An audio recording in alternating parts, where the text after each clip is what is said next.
Like everything else in the Valkyrie case, the door code was a mystery to me.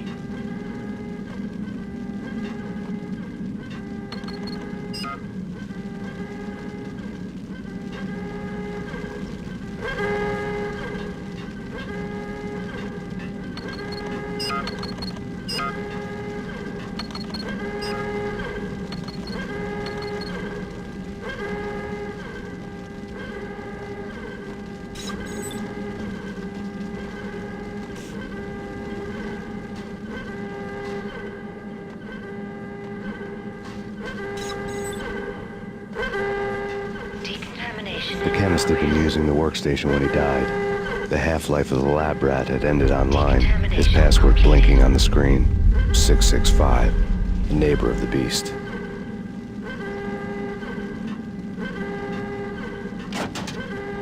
Attention all personnel. The self-destruction sequence has been initiated. Proceed to the nearest exit. Termination completed.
Get me out of here!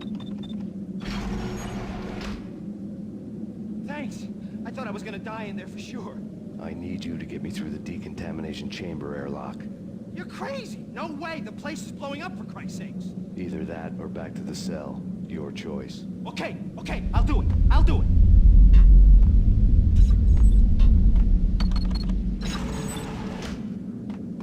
Are you mad? Move it! I don't want to die here!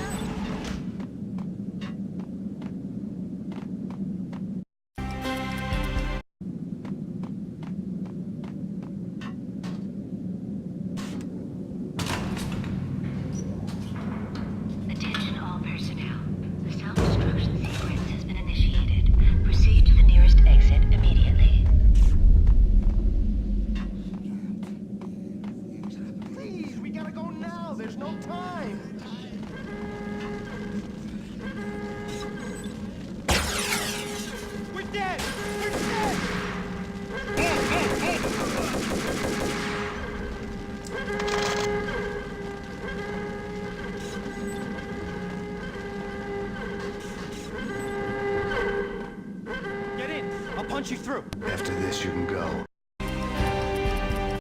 You're a free man. Decontamination in progress. Decontamination.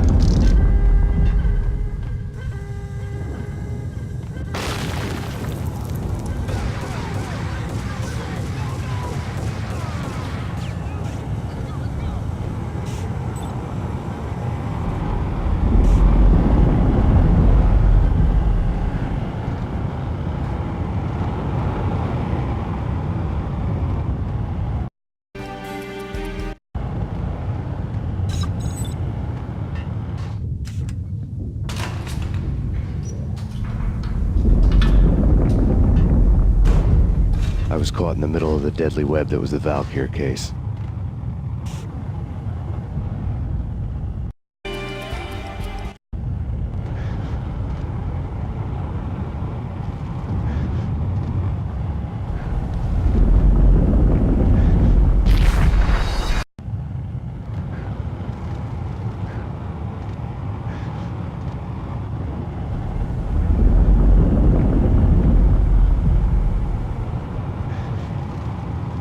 One of the lab terminals had the project logo on the screen.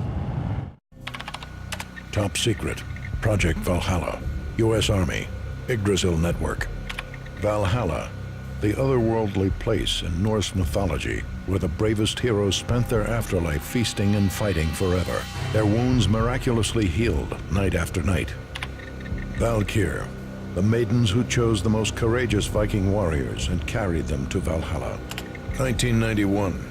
The research objective is to create a chemical substance to enhance the stamina and morale of infantry troops.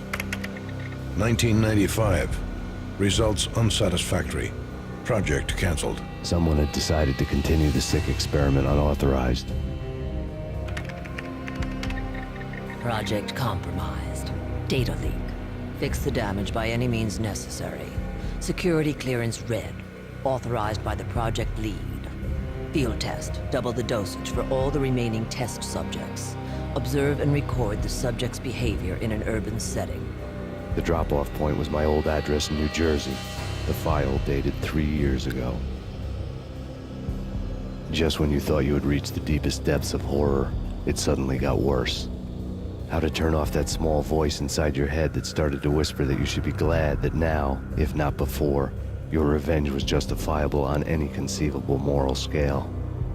That small voice proved, beyond any doubt, that I was damned.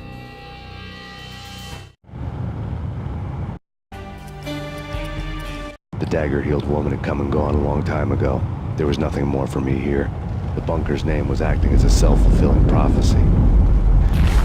The dagger-heeled woman had come and gone a long time ago. There was nothing more for me here. The bunker's name was acting as a self-fulfilling prophecy.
piece together a jigsaw, and the final picture is you finishing that same puzzle.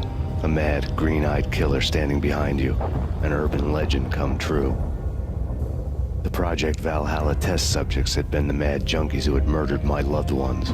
The rest was simple body count math. It all pointed to her. Ms. Valkyr. The factory went up in a fiery inferno behind me. All my leads were dead, turned to smoke and dust. I had lost my way. I hadn't slept in a million years.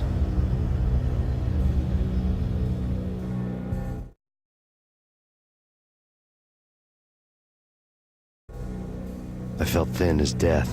I've been living on an endless supply of week-old donuts. They were fuel for this crazy furnace inside my head. I couldn't remember when I had last seen the sun. I was on a permanent graveyard shift. When the darkness fell, New York City became something else, any old Sinatra song notwithstanding. Bad things happened in the night, on the streets of that other city, Noir York City. I was in an all-night diner, downing cup after cup of coffee that tasted like engine oil, when a new message from BB got me back on the killer track. What the hell happened at Roscoe Street? Maxie, I'm going out on a limb here. We need to talk this through, come up with a plan. 2:30 a.m., the Choir Communications Garage.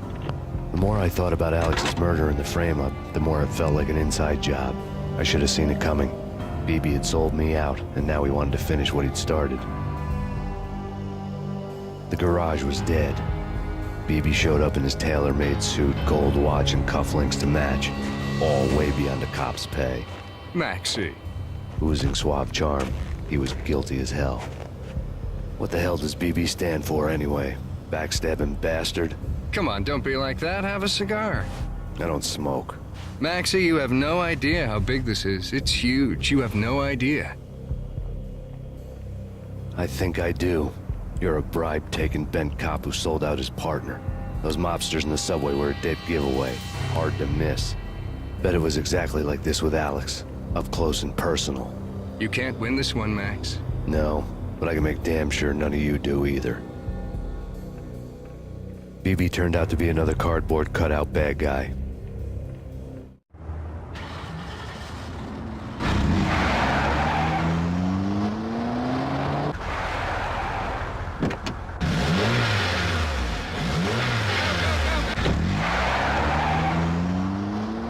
A bad cop on the take. A cowardly right-hand man fleeing from the scene, leaving his paid thugs to do his dirty work.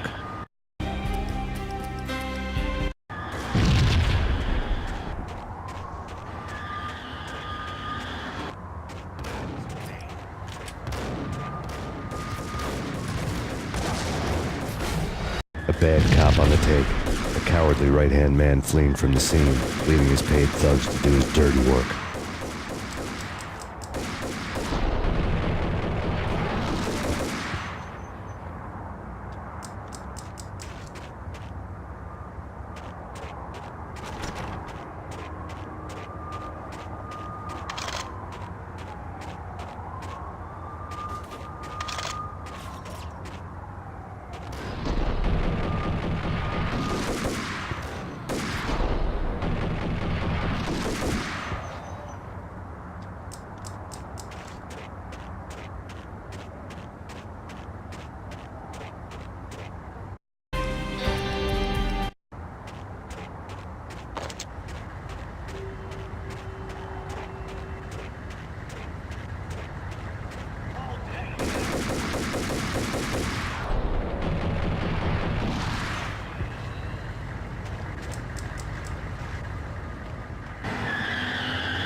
reports of a fire at the Punchinello Manor in Westchester. The manor is the home of Angelo Punchinello, the alleged head of the Punchinello crime family. The police are now saying, contrary to their earlier statements, that Max Payne is still alive and at large. He continues his vendetta against the Mafia, of which this last act of arson is attributed to. I had no recollection of setting any fires, but I did remember the flames.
refuse to do the smart thing.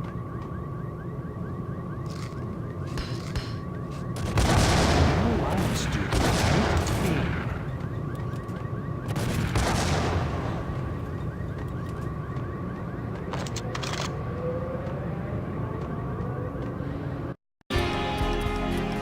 The payphone started to ring.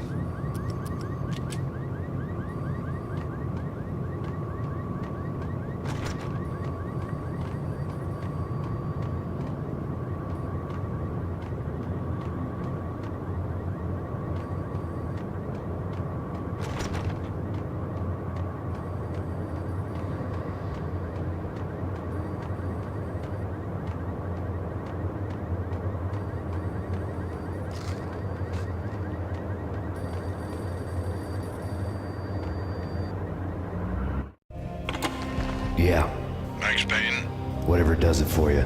this is Alfred Woden. I can give you the name of your enemy. Come to the Asgard building presently. We are expecting you.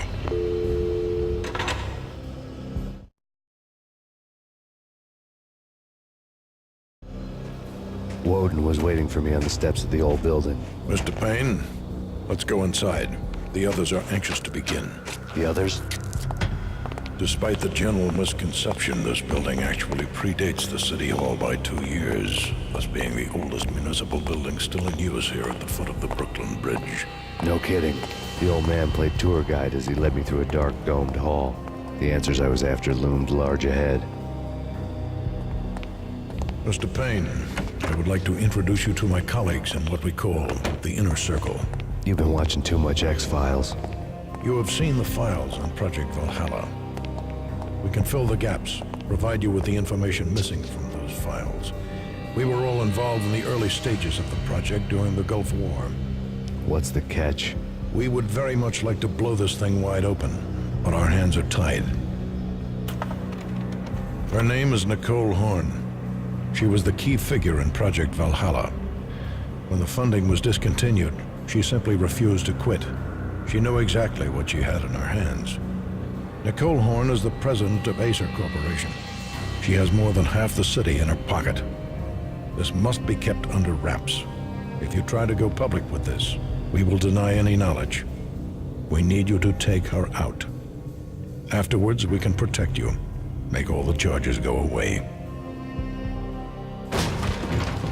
That was the cue for the killer suits to kick in the doors and swarm inside.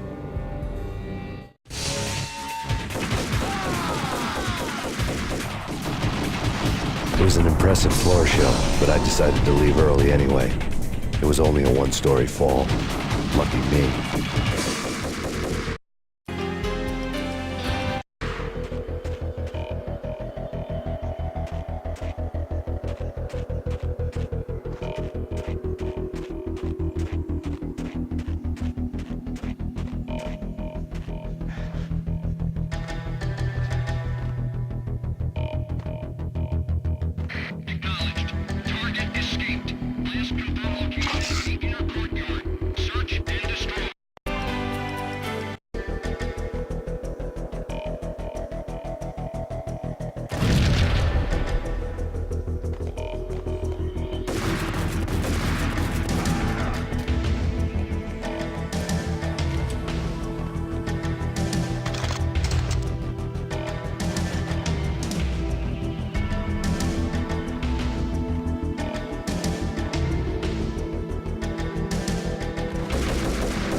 One of the monitors showed what was left of the inner circle.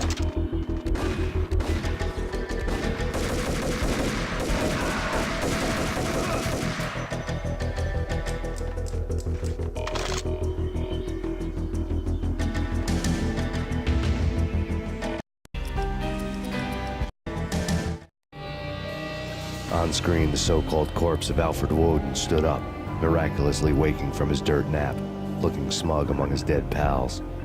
In the land of the blind, the one-eyed man is king. I didn't know how he pulled it off, but it was a pretty slick way to get out of all his promises. Most of what he had said fit too well to be a load of crap.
What is your answer to those saying that he's actually providing a service long overdue to the city?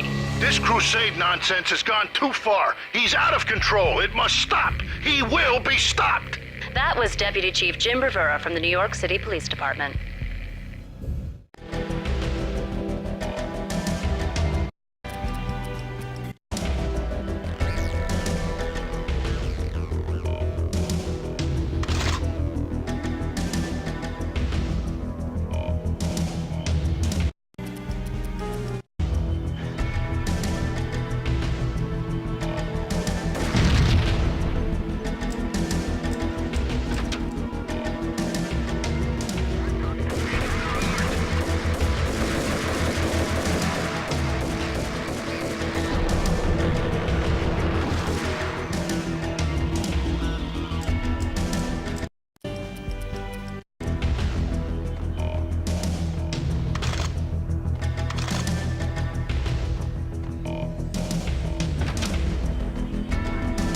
videotape lay on the desk.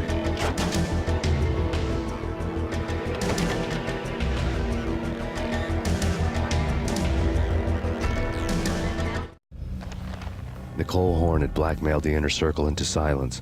The tape came with a curt extortion note on a piece of expensive paper. I remembered Candy Dawn taping her clients in action on the side, selling the tapes to the highest bidder. I was sure that kinky sex was nowhere near Alfred Woden's worst sin. But I had a feeling that when this was over, any collateral would come in handy.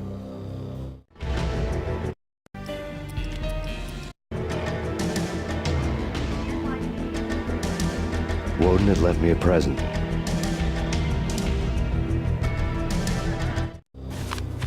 Woden had taken care of my mission preps with military precision. The critical areas in the Acer Corporation headquarters blueprints were circled in red. The president's office was at the top of the building, right below her penthouse suite. The elevators were controlled by a security computer, part of the mainframe located underground below the building. The high-rise was sealed as tight as a sci-fi fortress.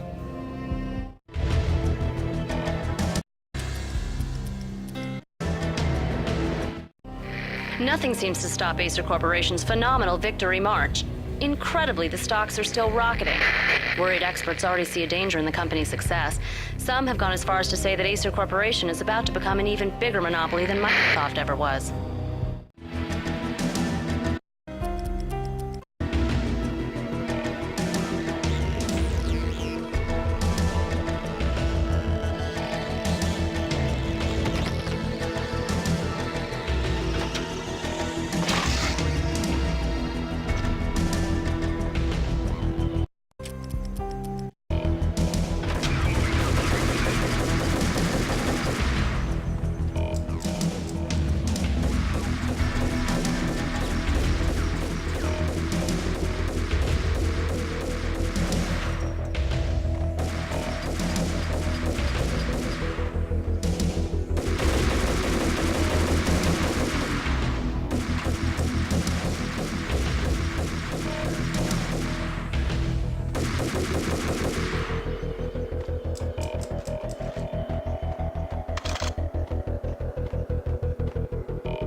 I had dreamed of revenge. Those dreams were always nightmares, of coming close and then failing.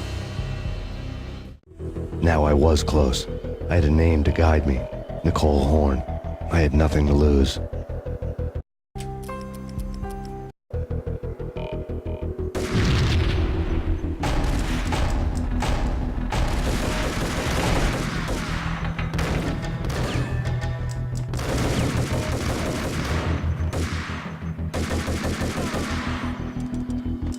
The Inner Circle had quite a track record.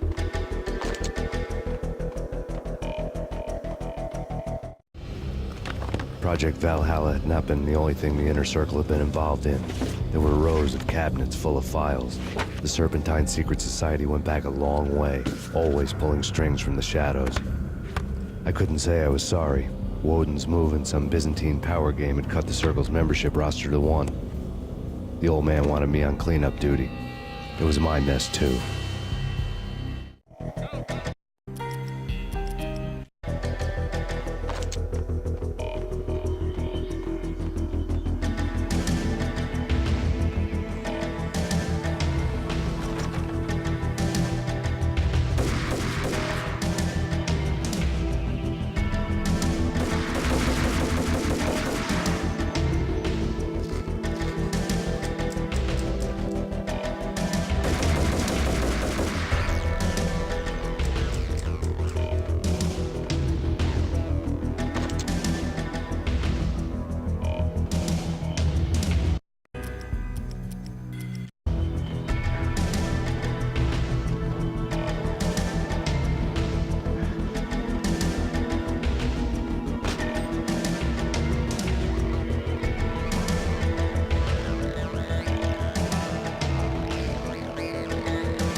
seen one, you've seen them all. Sure, good for a practice run. But this, working for her, not hell.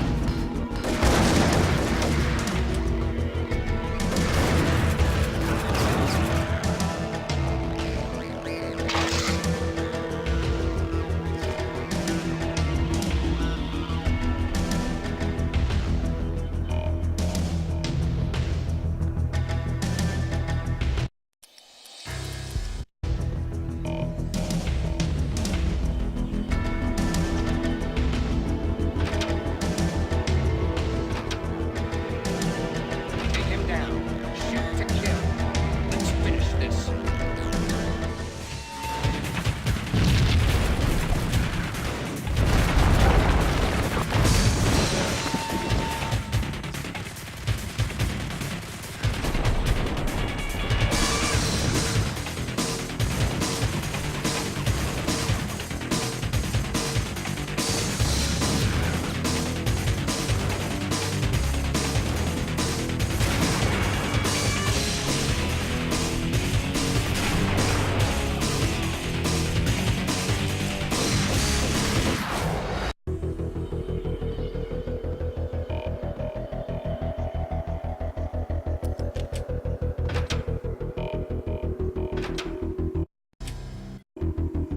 Take him down. Shoot to kill. Let's finish this.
Mine wasn't the most original approach to the problem. It wasn't as if it hadn't all been done before. An eye for an eye, the first principle of revenge. Old as dirt, still going strong. The cardinal rule in going after someone with an intention to kill was not to make it personal, which it almost always